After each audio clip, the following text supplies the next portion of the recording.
ரமலான் 6 இஃப்தாருக்கு என்ன செஞ்சேன்னு பார்க்கலாமா? நேற்று மாதிரி புரோட்டாக்கு மாவு பிசைய போகிறேன்லாம் நினைக்க வேணாம். இன்றைக்கி நானுக்கு மாவு பிசைய போகிறேன். ஃபஸ்ட்டு வந்து ஈஸ்ட்டை ஆக்டிவேட் பண்ணிடலாமான்னு சொல்லிட்டு ஈஸ்ட்டுக்கு சர்க்கரையை தீனியாக போட்டு வளர்க்கலாமான்னு சொல்லி வளர்த்துட்டு இருக்கேன். மிக்ஸ் பண்ணி வச்சுட்டோன்னு வச்சுக்கோங்களேன், சூப்பராக பொங்கி வந்துடும். சில நேரம் வந்துட்டு இந்த ஈஸ்ட்டு சொதப்பி விட்ரும். ஆனால் நேற்று சூப்பராக வந்துருந்துச்சு. நான் கூட பன்னீர் பட்டர் மசாலா செய்ய போகிறேன். அதுக்கு பொருட்கள்லாம் ரெடி பண்ணி வச்சுருக்கேன். அதுக்கப்புறம் ஈஸ்ட்டு பார்த்திங்களா, சூப்பராக வந்து ரெடியாகி வந்துருந்துச்சு. இதை மாவில் ஊற்றி நல்லா பிசைஞ்சு 1லேருந்து 1.5 மணி நேரம் ஊற வச்சோன்னா 1க்கு 2 மடங்காக வந்து நல்லா புஷ்ஷுன்னு பொங்கி வந்துடும். அப்புறம் ஒரு குத்து போட்டு செய்ய வேண்டியது தான். இதை ஓரம் வச்சிடலாம். இந்த நோம்பு திறக்கிறோம்ல, அந்த டைம் வந்துட்டு இந்த வடை, பஜ்ஜி, போண்டா, ஆயில் ஐட்டமாக வச்சு ஃபுல்லாக நோம்பு திறக்கிறது என்னவோ எனக்கு சுத்தமாக பிடிக்காது. கூட வந்துட்டு இந்த டிஃபன் வச்சா தான் எனக்கு ரொம்ப பிடிக்கும். இந்த பேருக்கு வந்து ஒன்று சாப்பிட்டோமா, இல்லை ஒன்று 2 சாப்பிட்டோமா, இந்த பஜ்ஜி போண்டாலாம் சாப்பிட்டுட்டு டிஃபன் ஐட்டம் ஏதாச்சும் சாப்பிட்டா நல்லாயிருக்கும். எனக்கு அது ரொம்ப பிடிக்கும்.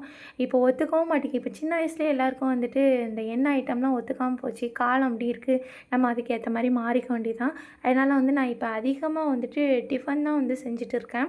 இந்த எண்ணெய் ஐட்டத்தெல்லாம் அதிகமாக குறைச்சாச்சு. போன வருஷமும் அப்படி தான். அதுக்கப்புறம் வந்து ஜூஸுக்கு வந்து வாட்டர்மெலன் ஜூஸ் போட்டுடலாமான்னு சொல்லிட்டு வெட்டிகிட்டு இருக்கேன்.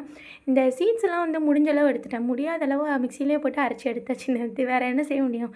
வாயில் போட்டு ஜூஸை குடிச்சிட்டு துப்பிக்க வேண்டியதான். அப்புறம் வந்து பன்னீர் பட்டர் மசாலாவில் வந்து லாஸ்ட் அந்த கஸ்தூரி மேத்தி போட்டால் தான் அந்த வாசனையே சூப்பராக இருக்கும். ரெசிபி வேணுன்னா கண்டிப்பாக கமெண்டில் சொல்லுங்கள். பன்னீர் பட்டர் மசாலா ரெசிபியும் நான் ரெசிபியும் போடுறேன்.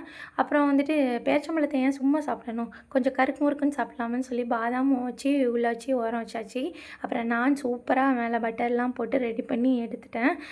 அன்றைக்கி வந்து சூப்பராக இருந்துச்சு சாப்பாடு. நான் பன்னீர் பட்டர் மசாலா, பேரிச்சம்பழம், கொஞ்சம் ட்ரை கிவி, அப்புறம் வந்து ஜூஸ்லாம் வச்சு சூப்பராக போச்சு. டே 6 இதான் வீடியோ தான் இது. டே 7 வீடியோ நாளைக்கு போடுறேன். கண்டிப்பாக வந்து வீடியோ சப்ஸ்கிரைப், லைக் பண்ணுங்கள். பாய். அஸ்ஸலாமு அலைக்கும்.